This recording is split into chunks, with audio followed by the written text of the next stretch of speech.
Tune in to Sports 360 with Ahmed Hamad. जीत की लड़ी radio Pakistan Islamabad से सुनिए खेलों पर मबनी एक दिलकश प्रोग्राम क्रिकेट का मैदान हो या गोल्फ कोर्स कबड्डी का अखाड़ा हो या फुटबॉल स्टेडियम दुनिया भर से खेलों पर सुनिए तजकी मोबाइल से और दिलचस्प चिट-चैट नामवर खिलाड़ियों के इंटरव्यूज आने वाले मुकाबलों पर माहिराना राय मासवाए इतवार रोजाना रात 9 से 10 बजे तक खेलों पर मबनी प्रोग्राम जीत की लगन बिस्मिल्लाहिर्रहमानिर्रहीम अस्सलाम वालेकुम सामीन आप सुन रहे हैं रेडियो पाकिस्तान के इस्लामाबाद स्टेशन से प्रोग्राम जीत की लगन और मैं हूं आपका मेजबान उमर शबीर खुम्मद।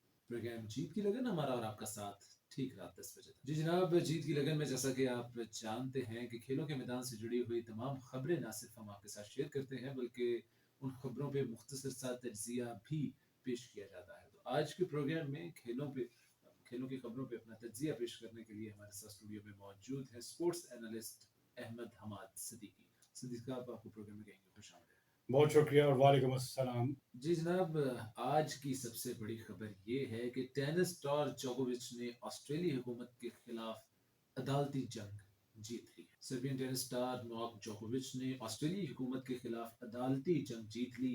अदालत ने फौरी तौर पर जोकोविच की रिहाई के अहकाम जारी कर दिए हैं।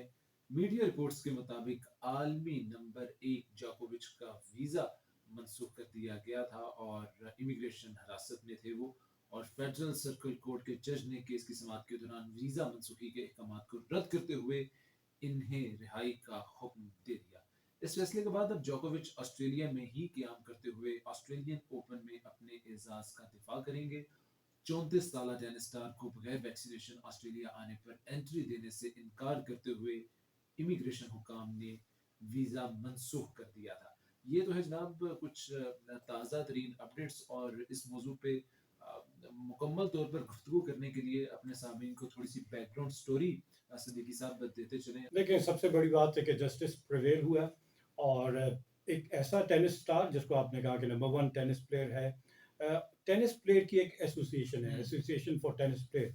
अब जो भी प्लेयर किसी भी टूर्नामेंट को दुनिया के किसी भी कोने में खेल के जाता है तो उसकी तमाम फॉर्मेलिटी और लॉजिस्टिक्स जो है वो देखता है।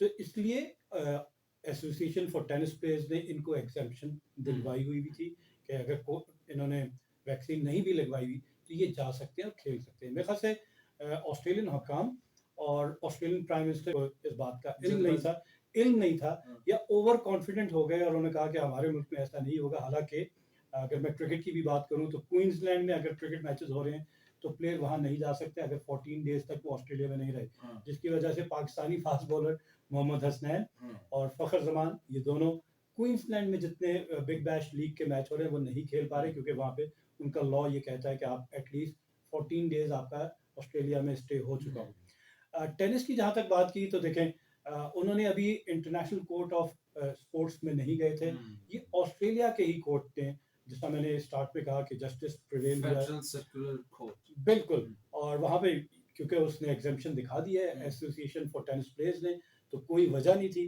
कि आप उनको खेलने से रोक सकते। और साथ ही साथ देखें, स्पोर्ट्समैन जो है उसको अपनी सेहत का भी पता है, तो ऐसा नहीं हो सकता कि उन्होंने वैक्सीनेशन ना करवाई हुई हो, बूस्टर डोज ना लगवाई, क्योंकि सारी दुनिया में आप खेल रहे थे। और ये ऑस्ट्रेलियन ओपन टेनिस टूर्नामेंट जो है साल का पहला ग्रैंड स्लैम टेनिस टूर्नामेंट है। हमें पता है कि साल में 4 ग्रैंड स्लैम टेनिस टूर्नामेंट होते हैं और इनकी रेटिंग, इनकी रैंकिंग, इनमें जीत से आपको पॉइंट्स बहुत आप गेन करते हैं। ये बहुत क्रूशियल होता है टेनिस प्लेयर के लिए। इस टूर्नामेंट में तो जोकोविच जो है वो अपने जो उनका टाइटल था उसका दिफा करेंगे। बिल्कुल डिफेंडिंग चैंपियन के तौर पे खेल रहे हैं, ऑल्दो के थोड़ा सा पीछे उनकी परफॉर्मेंस इतनी अच्छी नहीं रही विंबलडन के बाद से लेकर मैं अगर देखूं French open, US open, Australian open, Wimbledon, ये 4 ग्रैंड स्लैम टेनिस टूर्नामेंट है। लेकिन हर प्लेयर चाहता है कि साल का आगाज जो है वो विनिंग नोट पे करे। और नंबर 1 टेनिस प्लेयर, इसमें कोई शक नहीं है कि ऐसे नहीं नंबर 1 आप बन जाते, आप थ्रू आउट जीतते आते हैं तभी आप नंबर 1 रेटिंग पाते हैं। तो चले खैर, अब तो जो हो गया, बाकी ममालिक के लिए एक सबक है, एक लेसन है कि आइंदा से अगर कोई प्लेयर इस तरह आपके मुल्क में आ रहा है तो उसके साथ रवैया जो है आपका वो बेहतर होना चाहिए, बजाय इसके इस तरह की एम्बेरसमेंट दोनों को उठानी पड़ी, प्लेयर को भी अब, और अब जब ऑस्ट्रेलिया के खिलाफ ये फैसला आ गया है तो अब ऑस्ट्रेलियन हकाम को भी अपनी एम्बैरेसमेंट बर्दाश्त करनी पड़ेगी। जी बिल्कुल, और इस हवाले से ऑस्ट्रेलियाई वज़ीर आज़म का बयान जो है वो बड़ा ही सख्त था, लेकिन खासी नदामत जो है वो ऑस्ट्रेलियाई गवर्नमेंट को यहाँ पर उठानी पड़ रही होगी। अ, आपने जिस तरह बताया कि साल का पहला ग्रैंड स्लैम है और नोवाक जोकोविच जो है वो अपने टाइटल का दिफा भी करेंगे। तो ये गुज़िश्ता 5-6 रोज़ में जो हुआ है, इसके उनकी गेम पे मुस्बत असरात नज़र आएँगे या मनफ़ी असरात नज़र आएँगे? कोई दबाव का शिकार होंगे या फिर अब और कॉन्फिडेंस के साथ दुनिया को अपनी गेम दिखाएँगे? देखें, प्लेयर जो होता है वो चैलेंजेस को कबूल करता है, हुँ, एक्सेप्ट करता है। मेरा ये ख्याल है कि जितना अच्छा वो प्लेयर है, नंबर 1 टेनिस प्लेयर है, इसको एज़ अ चैलेंज लेगा और अब उसने दुनिया को कुछ प्रूव करके दिखाना है। बजाय इसके कि वो अगर हार जाए बआसानी तो लोग फिर बात करेंगे, इतना शोर मचाया, हासिल क्या हुआ एंड ऑफ द डे। तो जोकोविच आपको एक नए जोश और वल्वले के साथ खेलते हुए नज़र आएँगे और उनकी परफॉर्मेंस इसकी सबूत होगी। तो looking forward to Australian Open tennis tournament. इसमें देखें उनको जहाँ पूरी दुनिया में सपोर्ट मिला है, इसका मॉरल सपोर्ट सारी दुनिया में प्रोटेस्ट किया गया इस ऑस्ट्रेलियन फैसले के अगेंस्ट। लेकिन जहाँ पूरी दुनिया में सपोर्ट हुआ, वहाँ सर्बिया में जोकोविच के अपने फादर जो हैं, उनके वालिद जो हैं, वो इस प्रोटेस्ट में शामिल हुए और उन्होंने भी जोकोविच के हक में रैली में हिस्सा लिया। तो एक ज़ाहिर है सारी दुनिया से आपको सपोर्ट तो मिल रहा हो, लेकिन जब आपके अपने फादर उसके लिए आपके कॉज़ के लिए खड़े हों, तो इंसान का दिल अच्छा, और बड़ा ऐसा होता है। हमने देखा कि ना सिर्फ ऑस्ट्रेलिया बल्कि ऑस्ट्रेलिया से बाहर भी जितने बड़े टेनिस स्टार हैं उन्होंने इस हवाले से अपनी आवाज़ जो है वो बुलंद की। तो कहीं न कहीं दबाव का एक अंसर तो था।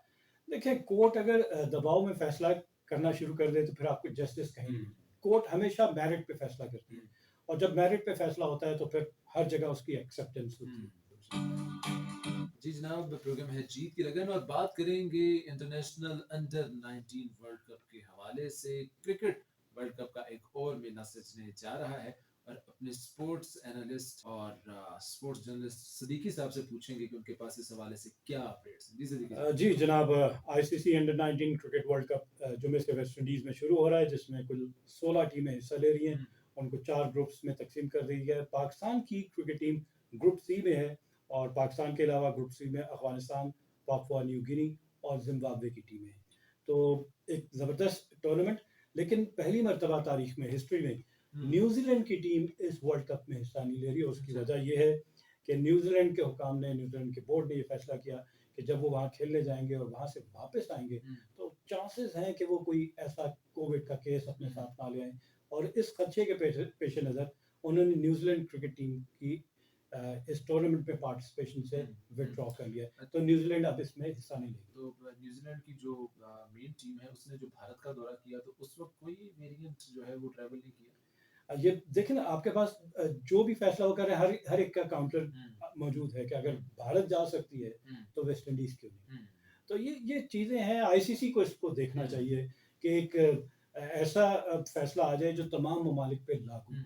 ये नहीं है कि आप वेस्ट इंडीज के लिए अलग डिसीजन ले रहे हैं, पाकिस्तान के लिए अलग ले रहे हैं, इंडिया के लिए अलग। इस तरह देखें, ऑस्ट्रेलिया के लिए पाकिस्तान का दौरा मंसूख करना बड़ा आसान है। वो कहें कि पाकिस्तान में जो मुस्बत केसेस की शरह है वो एक मतलब फिर 4% से ऊपर चले गई है। तो हमारे लिए वहाँ पे जाना जो है वो खतरनाक हो सकता है, हम वहाँ पे टीम नहीं भेजेंगे। तो ये मेरा ख्याल है कि ये कोई पैरामीटर तो ना हुआ। कोविड-19 ने तो पूरी दुनिया को अपनी लपेट में ले रखा है। बिल्कुल सही कह रहे हैं, लेकिन कुछ ऐसे स्टेटमेंट्स आई हैं ऑस्ट्रेलियंस एक्स प्लेयर्स की और करंट प्लेयर्स की, जिसमें उस्मान ख्वाजा, जिन्होंने गुज़श्ता टेस्ट मैच में एशेज़ में अभी सेंचुरी स्कोर की, कि पाकिस्तान अब क्रिकेट दुनिया की ज़रूरत बन चुका है। जिस तरह पाकिस्तान ने T20 वर्ल्ड कप में परफॉर्म किया, तो उनका ये कहना है कि सफ़े अव्वल की टीम है, उनको अब पाकिस्तान ज़रूर जाना चाहिए, ताकि क्रिकेट में पाकिस्तान के बगैर वो चार्म नहीं है, वो एग्रेशन नहीं है, वो ब्रांड नहीं है जो पाकिस्तान खेलता है, एग्रेसिव ब्रांड। और अगर मैं अंडर 19 वर्ल्ड कप की बात करूँ, इससे पहले Asia cup under 19 cricket tournament हुआ दुबई में, और उसमें पाकिस्तान ने जो परफॉर्मेंस दी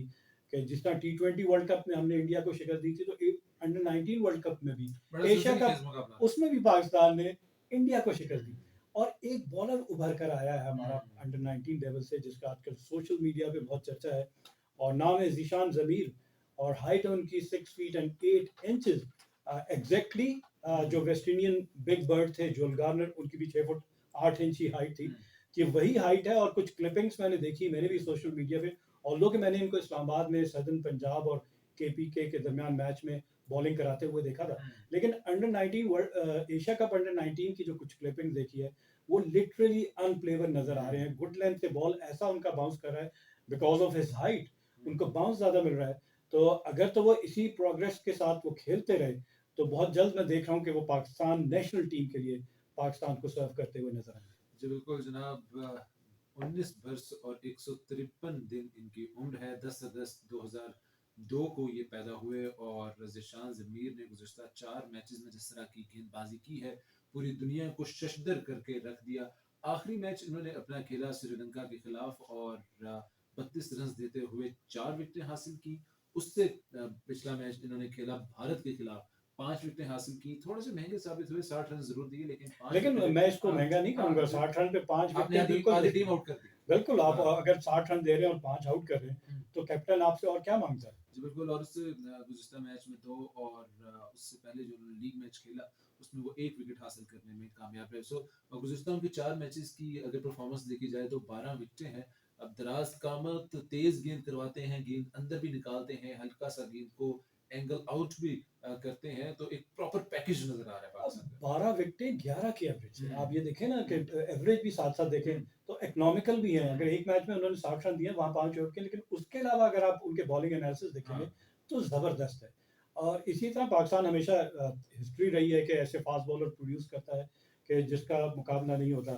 हाशिम अमला का आजकल एक और इंटरव्यू चल रहा है, वो टीवी चैनल पे बैठे हुए हैं और उनसे पूछा गया एंकर ने कि सबसे डिफिकल्ट बॉलर जो उन्होंने फेस किया हो, तो उन्होंने बिला झिझक कहा कि Pakistani fast bowler Mohammad Asif magician, इसमें कोई शक नहीं है कि वो बॉल को डिक्टेट करते थे। बॉल उनके हिसाब से चलती थी, जो रेस्ट पोजीशन उनकी थी, जो हाई आर्म एक्शन था, यही वो बता रहे थे कि अगर आप उनकी बॉलिंग को खेल रहे थे, एक बॉल आपके सामने से अंदर होता है और बाहर एक हो बाहर जाएगा जाता है। और आप यही समझते हुए कि इस तरह बाहर होगा, अगली बॉल को अगर आप लेफ्ट करेंगे बाहर जाएगा तो वो निप बैक अंदर करेगा और आपका ऑफ स्टंप उठा देगा।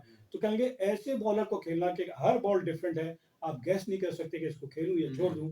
तो वो उनके खिलाफ से, उनके हिसाब से truly a magician and a superstar. उम्मीद करते हैं कि कैरिबियन की विकेटें भी इनके लिए खासी मददगार साबित होंगे। पाकिस्तान की जीत में ज़िशान ज़मीर अहम किरदार अदा करेंगे। एक ज़माना था कि वेस्ट इंडीज फास्ट बॉलर्स को सपोर्ट करती थी पिचेस, लेकिन जब से उनके पास वो ब्रीड खत्म होगी फास्ट बॉलर्स की, लास्ट मेरे ख्याल से कटली एमरोज और कॉटनी वॉल्श ही ऐसे फास्ट बॉलर्स थे जिनसे बैट्समैन जो है वो सामना करने से डरते थे। लेकिन ऑफ लेट इतने डेंजरस बॉलर्स उन्होंने हाँ। प्रोड्यूस नहीं किए। तो वहाँ पे भी जो पिचेस नज़र आ रही हैं ज़्यादातर वो कोई इतना फास्ट बॉलर को सपोर्ट नहीं करे। लेकिन ज़िशान ज़मीर जो उनकी हाइट है, जो उनको बाउंस मिलता है, वो किसी भी पिच से इतना बाउंस एक्सट्रैक्ट कर सकते हैं और बैट्समैन के लिए डिफिकल्टीज क्रिएट कर सकते हैं। जी बिल्कुल। और हम उम्मीद करते हैं कि पाकिस्तान की जानिब से ज़िशान ज़मीर क्रिकेट खेलें और पाकिस्तान का नाम रोशन करें। जी जनाब, प्रोग्राम जीत की लगन में एक मरतबा फिर से कहेंगे आपको खुश आमदीद। मैं हूं आपका मेज़बान उमर शबीर खुम्मन और स्पोर्ट्स एनालिस्ट हमाद सदीकी हमारे साथ प्रोग्राम में मौजूद है। और फिर मैं बात करूंगा कि पाकिस्तानी शायकीन क्रिकेट की, अगर डेविड वार्नर पाकिस्तान आके खेलेंगे तो उनका जो बैटिंग का स्टाइल है, जिस तरह एग्रेसिव बैटिंग करते हैं right from the word go, Pakistan के लिए एक नई, पाकिस्तानी शायकीन के लिए एक नई चीज़ होगी। बहुत अरसे से पाकिस्तान ऑस्ट्रेलिया जाके तो वो खेलता रहा है और डेविड वार्नर पाकिस्तान के अगेंस्ट रन कर चुके, लेकिन हम जानना चाहेंगे क्या डेविड वार्नर ऑस्ट्रेलिया की बाउंसी पिचेस पे जिस तरह खेलते हैं पाकिस्तान के स्पिनिंग ट्रैक पे उसी तरह खेल पाएंगे। पाकिस्तान ने क्या काउंटर स्ट्रेटजी अपनाई है कि ऑस्ट्रेलिया को किस तरह जेर करेंगे। 24 साल के अरसे के बाद ऑस्ट्रेलिया की क्रिकेट टीम वापस आ रही है, पाकिस्तान आ रही है। लास्ट टाइम 1998 में मार्क टेलर की कैप्टनसी में ऑस्ट्रेलिया पाकिस्तान आया था, उसमें मार्क टेलर ने 300 रन भी स्कोर किए थे। तो क्रिकेट तब से अब तक बहुत चेंज हो चुकी है। पाकिस्तान क्रिकेट टीम अब वो नहीं है जो एक अगर 98 की 90s की टीम बात करूं तो हमारे पास मेगा स्टार्स हुआ करते थे। बॉलिंग के शोबे में वसीम वकार हुआ करते थे और बैटिंग में जनाब इंजमाम उल हक, सईद अनवर, इजाज अहमद, जावेद मियांदा, सलीम मलिक। तो ऐसे सलीम मलिक का आपने नाम लिया, डबल सेंचुरी स्कोर की थी रावलपिंडी में सलीम मलिक ने अगेंस्ट ऑस्ट्रेलिया। और शेन वॉर्न का ये कहना था कि सलीम मलिक से अच्छा स्पिन बॉल को खेलने वाला बैट्समैन उन्होंने देखा, कि जिस तरह वो लेट कट करते थे स्पिनर को और जिस तरह वो ड्राइव, क्योंकि उनकी रीच बहुत अच्छी थी, और जो स्वीप्स वो खेल रहे थे। मेरे ख्याल से सलीम मलिक के बाद यूनुस खान ने उस तरह काउंटर किया स्पिनर्स को स्वीप खेल खेल के, लेकिन सलीम मलिक एक क्लास प्लेयर थे, एक क्लास बैट्समैन थे। अनफॉर्चुनेटली कुछ ऐसे इंसिडेंट हुए जो नहीं होते तो बहुत अच्छा होता, और सलीम मलिक अच्छे नोट पे अपने कैरियर का इख्तिताम करते, लेकिन अब ये तारीख का हिस्सा बन चुका है। जी, एक और चीज़, ऑस्ट्रेलियन रन मशीन मानुस लबुशेन, उनसे इस टेस्ट सीरीज के दौरान ही पूछा गया कि पाकिस्तान के कौन से 2 ऐसे प्लेयर बता दें जो उनके लिए उनके हिसाब से वर्ल्ड क्लास प्लेयर हैं। तो बैटिंग में ऑब्वियसली बाबर आजम, और बॉलिंग में उन्होंने शाहीन शाह अफरीदी की तारीफ की कि वो जो बॉलिंग परफॉर्मेंस उन्होंने अगेंस्ट द इंडियंस दी है इन T20 वर्ल्ड कप, जब बहुत सारी रिस्ट्रिक्शंस होती हैं उसके बावजूद इतनी अच्छी परफॉर्मेंस, पहली बॉल से ही मतलब गोइंग फॉर द किल, और इंडिया को बिल्कुल संभलने नहीं दिया। तो ऐसे बॉलर्स अगर किसी टीम के पास हो तो उसकी जीत का रेशियो जो है वो हमेशा ऊपर की तरफ ही होता है। और ये कल पहला दिन था एशेज में जब हमें इंग्लैंड की टीम की जानिब से थोड़ी सी मज़ाहमत देखने को मिली।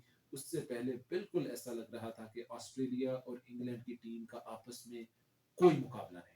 बिल्कुल सही कह रहे हैं। 5 टेस्ट मैचेस की सीरीज जिसको एशेज सीरीज कहा जाता है, ऑस्ट्रेलिया ऑलरेडी जीत चुका है पहले तीनों टेस्ट मैचेस जीतकर, और इस टेस्ट मैच में भी बड़ा क्लियर नजर आ रहा था कि ऑस्ट्रेलिया जीत जाएगा, लेकिन आखिरी 1 घंटे में लास्ट डे जो 20 मैंडेटरी ओवर्स करवाए जाते हैं उसमें बस वो कैट एंड माउस चलता रहा कि किसी बॉल पे अगर ये लास्ट विकेट गिर जाती, बहुत क्लोज एंड फील्डर, अगर आप देखें आखिरी आधे घंटे का मैच, तो ऑस्ट्रेलिया ने तमाम फील्डर्स जो हैं, Nathan line at its best, बिल्कुल नेथन लाइन जो है बॉलिंग कर रहे हैं, स्पिनर उनके राइट आर्म ऑफ स्पिनर, और तमाम उनके अलावा 10 के 10 फील्डर जो हैं उन्होंने बैट्समैन के ऊपर रखे थे।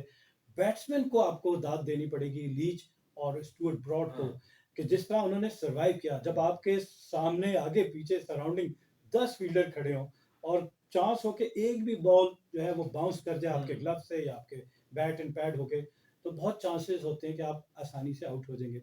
लेकिन इन दोनों बैट्समैन की एक तो टेम्परामेंट की तारीफ करनी चाहिए, और साथ साथ लकी भी रहे कि वो सरवाइव कर गए।